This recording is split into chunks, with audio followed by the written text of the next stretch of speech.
In this video, I'm going to show you how to replace your serpentine belt with the 2 idlers and the tensioner. Let's get started. To drain the coolant, you'll notice that on the front driver's side, you have a little drain plug with a Phillips head cut out for the radiator. So if you stick a screwdriver up here, turn it counterclockwise to loosen it, have a collection bucket ready to catch all the fluid. There you go. We'll just let that drain. At the top, we have to get rid of all these wires here and this hose that runs across. So pull it up, remove it from its retainer.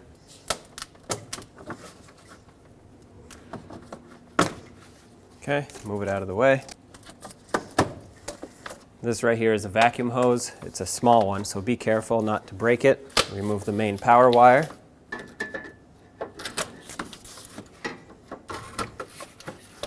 And remove this rubber piece.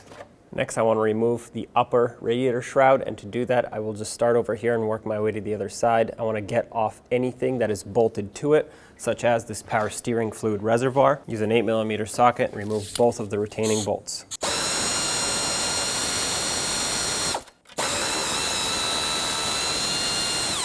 Now you can push this away. To get a little bit more clearance for this reservoir, I want to take out the upper radiator hose. To do that, you need a pick or a pocket screwdriver. I'm going to choose a pick because it'll be easier. And with that pick, all you have to do is just pull out on this retaining clip. Make sure you don't lose it, because sometimes these go flying and you're going to want to save it. Looks like the clip can't come out completely, so I'm going to take out this 8mm bolt so I can kind of maneuver the shroud out of the way. There we go. Now I can take this out completely, wiggle the radiator hose, and break it free off of the radiator. Now be careful because this fitting is plastic, so you don't want to tap it with a hammer if it's stuck. Just work it back and forth. If you break this, you're going to need a new hose. Okay. This is pretty tight on here. Okay, try to get it off completely. Now back to this tank, pull up on it. It's just clipped into the upper shroud as a like a push down clip. So if you pull up on it, there we go, it unhooks and you can move it away. You also have this line that's attached to it. You could take it off. I'm going to try and see if it gives me more room. It might not, but I think it's worth a shot.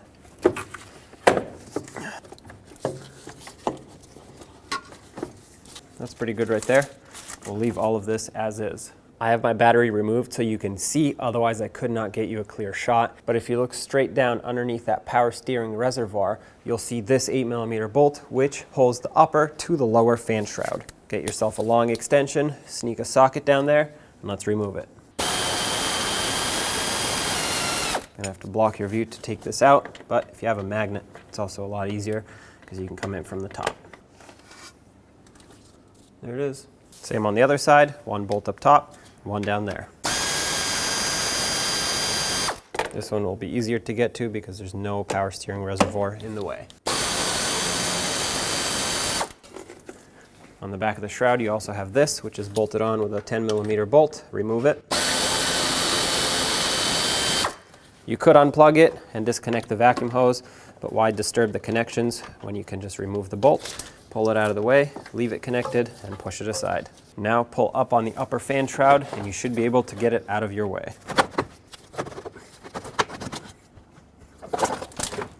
There it is. Now from up top, you can see that as you spin the fan, it is actually not symmetrical all the way around. These blades right here are closer together, and if you keep spinning it, you'll get to a side that has a larger opening. That is called service mode, so that you can easily access the pulleys, the tensioner, and the belt without removing the fan assembly. So that's what we're going to do. We're going to find the largest opening here, keep spinning it until you have it. You'll notice that right here, there's a large opening down here, and then this one is kind of like medium sized, so that you can work through that one and see through this one. So I'm going to stop right here. That down there is our tensioner, and it'll take a 3/8 drive extension to twist it. Slide your extension in here. You want to push down on it, so clockwise. That's bottomed out right there. Then you can slide your hand in here and pull the belt off of whatever pulley you can reach. For me, I think it happens to be the idler up here. Yep, and now you can let go, once you let go, watch out because your tool is going to come up higher than where you started. Remove it. Make sure you don't poke your radiator with your ratchet or any other tool that you might be using. So now we can remove the whole belt. I will provide you with a diagram of how the belt routing is so that you don't have to worry about it if you don't already have it. You can take some pictures if you want, but again, I will give you a diagram on the screen when it comes time to reinstalling it. At this point, it's just a matter of sneaking your hands in here through the fan blades to get the belt off of all of the pulleys. Just going to work my way around, get it off of the power steering pump, slide it through the fan blades.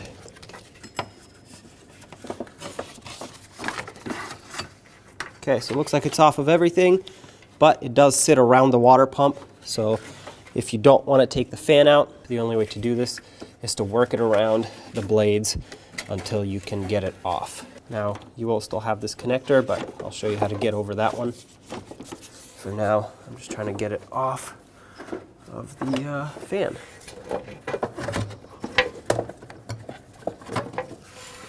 So I got it off. We just have to unplug this. There's a connector on the back side. Unlock the locking tab, slide it out. Okay. Set it aside safely. Now from out here, you can just pry on the outside. It's got two little tabs that lock it in. There we go. Get this out of here and take the belt off. Now grab your 15mm socket, and I have one of these shallow impact guns so I can fit it in here, but you can just use a ratchet and an extension and break that bolt free for the idler.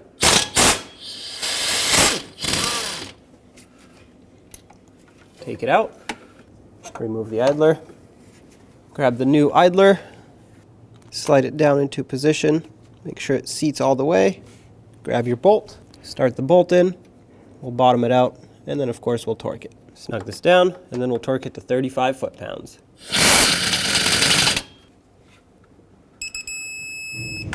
That's it right there. Now there are two of them, as you can see. You would do the same exact thing to this one. It's the same part in order to replace it. And if you're going to replace one, I recommend replacing both because assuming that they were both installed at the same time, they are both equally old and worn. For this one, you either need a swivel adapter or a swivel head ratchet. Go ahead and break it free.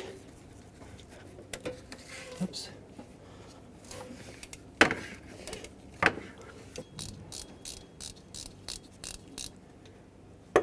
There it is. Grab the new pulley and slide it over. Try to line it up with the bolt hole. Looks like I got it started. We'll thread it in. We'll bottom it out. The torque for this is also 35 foot-pounds, but I cannot fit my torque wrench in there, so I'm just going to have to tighten it by feel. But if you can, 35 foot-pounds is the torque.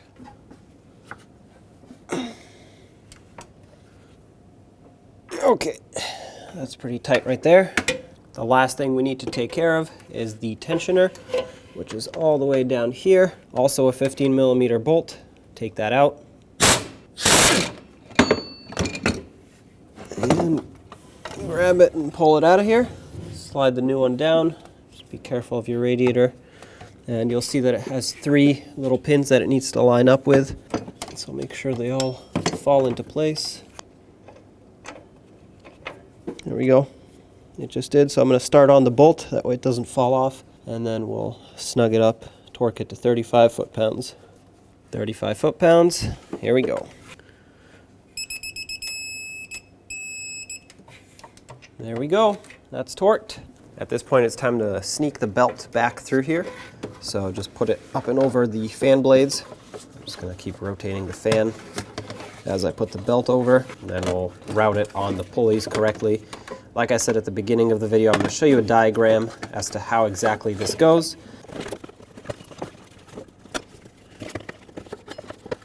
Okay, the belt's through. So here's the diagram on the screen of how the belt is routed. I'm going to speed up the process of me installing it because, to be honest, there's not a whole lot of room to see here. So having said that, I'm going to get to putting this belt on.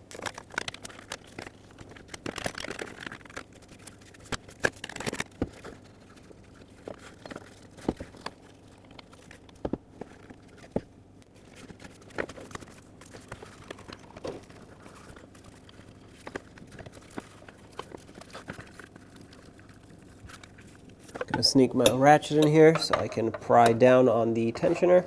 Release tension, slide the belt on, and now on this new tensioner, you're gonna wanna pull this pin, release your tool, double check every single pulley at this point to make sure the belt is fully seated in all the ribs, it's centered up, which it is. All right, so at this point, we can get our tool out of here, and that's it, belt is installed. Now grab this connector, slide it in to the fan shroud here. Make sure it clips in. This one didn't make a click, an audible sound, but it did lock in, so that's basically what I'm looking for. And from the back side, you can't really see it, but you can feel where the other part of the connector has to go in. That one does click. Make sure you lock it. Let's put this back. Make sure it goes along the top of the radiator, and then the sides go around the AC condenser. This makes sure that all the air is directed into the coolers, not around them. I had some of the push clips missing, but just make sure you clip it in with any clips that you had. Let's put in the upper fan shroud now. I'm going to slide it down on the driver's side first.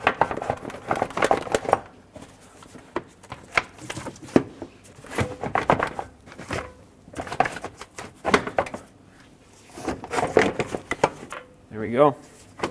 Let's reconnect the upper radiator hose. Slide it on, make sure that this tab lines up, and push it in all the way. The slot in here, if you look closely, it lines up. So take that metal clip and put it right back in. It should seat itself down all the way like this. If it doesn't go down, that means the hose isn't fully seated, and as soon as it builds pressure, it's going to pop right off, if not leak right off the bat. So make sure it's in all the way and the clip seats itself down. Let's reattach this here, put the bolt back in, and tighten it up. Okay, now let's reattach the upper to the lower fan shroud. So as you can see on each side, there's a mounting bolt right there. I'm going to start with this one because it lines up perfectly.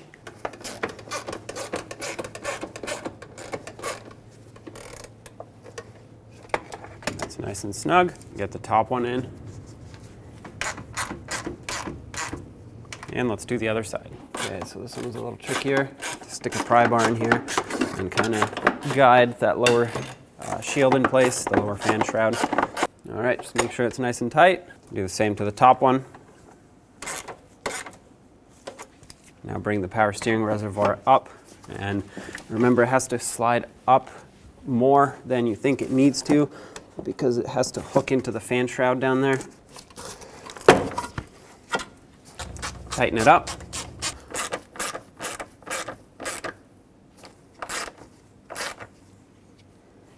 Now let's fill up the cooling system, remove the cap off of your overflow, and pour in manufacturer's specified fluid. If you don't know what that is, check your owner's manual. You'll notice that there's a cold fill range right here. This is what you're aiming for. So add coolant until you get to right about here, and then I'll run you through the bleeding procedure.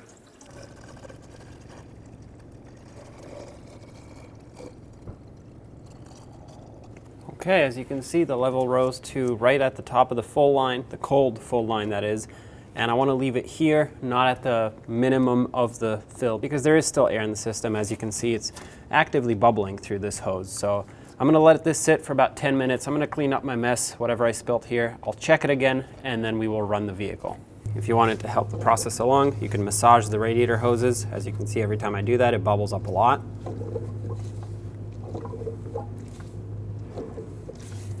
Now let's turn the truck on, turn the ignition to the on position, wait for the glow plugs to cycle, and there we have it, we're good to go. Perfect, starts right up. Now we want to come over to the HVAC controls, put the heat all the way on high, blower on medium, and we'll make it blow on the vents. That way I can feel the heat coming through as it warms up. We want to make sure that we get heat in the cab. If there is no heat coming in through the cab, that means your heater core still has air in it. Obviously, pay attention to your temperature gauge. It's not going to put out any heat until it warms up. But if you don't have heat in your cab and it's fully warmed up, you have air in the system. So shut the truck off, let it sit. Maybe you do another bleed procedure after that, and the air should go away. Pay attention to your coolant level. Right now it's here at the minimum line of the cold fill. Obviously as it heats up, it's going to rise up. If you wanted to leave the cap open, go ahead, do it now while the engine's cold. Once it runs for 5 or 10 minutes, do not touch that cap, don't open it, it will be under pressure. Relieving the pressure will sometimes help push the air out, not always though. And once we shut it off and it's at full operating temperature, we'll come back here and make sure that the level hasn't dropped too far. If it has, we'll top it back off. All right, at this point, I have plenty of heat coming through the vents. It is not warmed up fully, but I am inside in a garage, so I'm gonna shut it off, pull it outside, take it for a test drive, make sure it gets nice and warm, and then come back and check the coolant level. So at this point, you can go ahead and take it for a road test, and you should be all set. When only the best will do, demand TRQ. The only company that lets you view before you do. TRQ is committed to offering the highest quality aftermarket auto parts that are engineered for peace of mind. Thanks for using and viewing with TRQ.